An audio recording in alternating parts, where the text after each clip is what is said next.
We all have password protected email, social media, and digital subscriptions by now. But what happens to all of that if you pass away?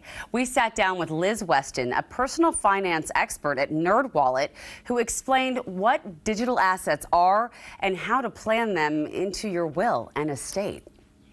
Technically, digital assets are any record, electronic record that you own, control, or license. And basically, if you do anything on the internet, you probably have digital assets. It can be things like frequent flyer miles or cryptocurrency that have dollar value, but it's also social media accounts, email accounts, anything that any kind of records that you have, photo collections, video collections, things like that. All of those are part of your digital estate. Okay, this is fascinating because I have to say for 3 years or 4 years since my mom passed, I've been trying to get into her iCloud account to find her pictures of my family, of her. So when we're talking about digital assets in an estate, how do we merge this with a traditional estate?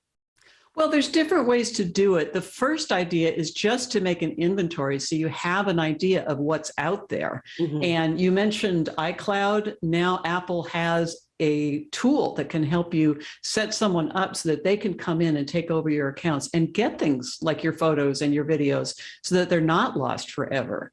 So again, the first thing to do is you could just Google digital asset worksheet, something like that, and something should pop up. And then you just start listing all these different accounts. And you'll notice, you've got a password, you've got login credentials for each one.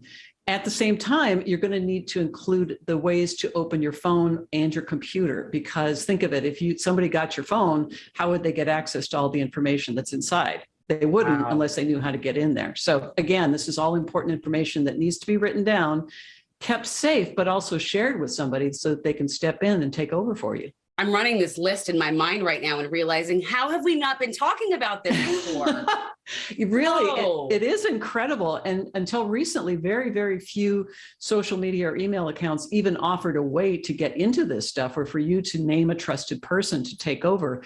That is changing, but I will say it's probably important to have a password manager so that you have all this information in one place. And again, think about who you'd want to take over for you. If you already have a will, which you should have, maybe your executor is the person, and think about how they will get access to this information should you not be able to hand it over directly. I don't know who I trust. Well, that's another question, right? There's a site out there called Everplans that I really like because they allow you to name a trusted deputy, but you don't turn everything over right away. It's only after you die or become incapacitated, they have a system set up so that your deputy will be notified. But certainly there's somebody in your life you're going to trust with this information, trust to settle your estate. So you want to make sure that they can get this. Those are some great ways to get started figuring this out. But there's another thing we're all trying to figure out right now is these crypto assets. This is getting more and more common.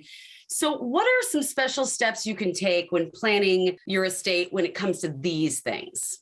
Cryptocurrency is really tough, but just keep in mind there are billions and billions of dollars of lost cryptocurrency, people who are alive and can't get into their accounts. So if you have some crypto that's of value, you want to make sure that you write down how to access that. And again, don't put it in your will. Your will can become a public document. You want to put it with your will. So if nothing else gets you started with your estate planning, think about all that lost value, and maybe that'll get you going. Yeah. Are there any services out there that make it easier for families or estate representatives to come forward and collect digital assets? I mean, for me, example, I've been trying, I've got our password and everything, and I've been trying to get Apple to release it. It's been very difficult. Is there anyone who can help?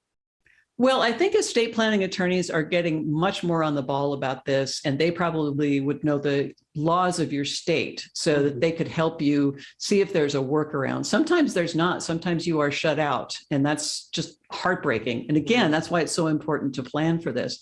Fortunately, a few years ago, very few social media or email accounts had any way for people to pass on or to name a trusted person. Now it's increasingly common. You've got Facebook that has this, Google has this, Apple just added it.